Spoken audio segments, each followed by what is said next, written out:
Esteemed electors, is an electoral college or court challenge against Mr. Obama justified? Here are the facts. The 20th Amendment identifies the Electoral College as the place and time to challenge a candidate's credentials, his age and citizenship status. Despite much public demand, Mr. Obama has not provided access to a classic birth certificate that proves his actual place of birth. Electors have a right to request credentials of a candidate in court and also before the Electoral College with Congress as adjudicators. Electors have a duty to the country over any pledge to the party to vote their conscience. Voter intimidation by the party is illegal. If you could not act independently, then your vote would be just a sham rubber stamp. You must have no doubt that the candidate meets the natural-born citizenship and age requirements. Our founding fathers placed in the Constitution restrictions on who could be the president and commander-in-chief. It was deemed wise to restrict that post to natural-born individuals without dual citizenships. Barack Obama has yet to provide support for his assertion that he meets that constitutional bar.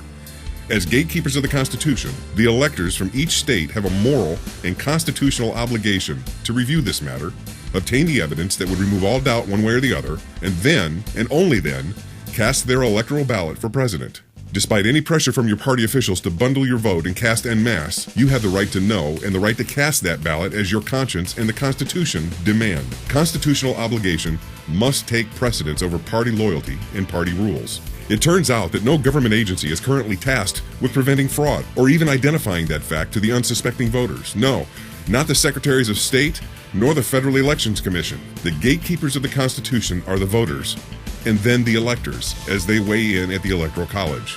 Only electors and candidates themselves can bring forward challenges, and those challenges can be judged by the courts, or if brought up in the Electoral College, then Congress is the final judge, similar to an impeachment trial. No sensible man or woman can understand this challenge without acknowledging that reasonable, even significant doubt exists. It's really quite simple.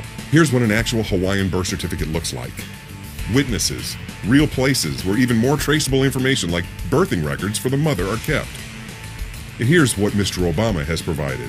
No hospital, no midwife, no doctor, no place. It's not traceable, and it does not answer the question. Really, it's very simple.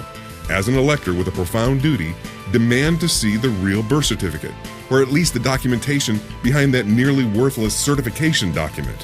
While some have argued about the web document's authenticity, that question really is moot. Real or not, it does not fully answer the question. The state of Hawaii has weighed in and claims that there is a record of Mr. Obama's birth on file in the Department of Vital Statistics. However, that is not enough.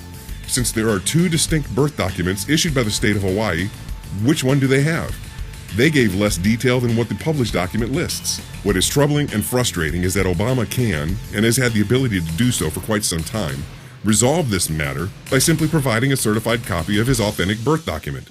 The only reasonable explanation is that he simply doesn't have a document that shows he was born in the U.S. You, however, the electors, are some of the few people on the planet who actually have the right, the power, and the leverage to demand the answer. Join the growing list of electors who will demand this question be answered before the college meets. Think about it. We're not asking for something extraordinary. It's just a birth certificate. We've all had to show ours. We've all had to provide personal information to be eligible for a job. We're not asking for something expensive, less than $20. Yet Mr. Obama has chosen to hire 3 law firms to fight increasing numbers of court cases across our country to dodge the issue. By way of explanation, how much does Mr. Obama believe he owes the citizens of America? That's right, nothing. If you agree that you want to know, really know for sure before you cast your electoral vote, then add your name to a growing list of Electoral College electors who will be represented in a suit filed with the Supreme Court and also with the Electoral College itself. You deserve to personally see the cards that Obama has, to date, held very close to his vest. For more information, please visit us at www.democraticdisaster.com. We highly respect you and your esteemed position, and we pray that you will use that position for the good of our great country. We look forward to hearing from each and every one of you.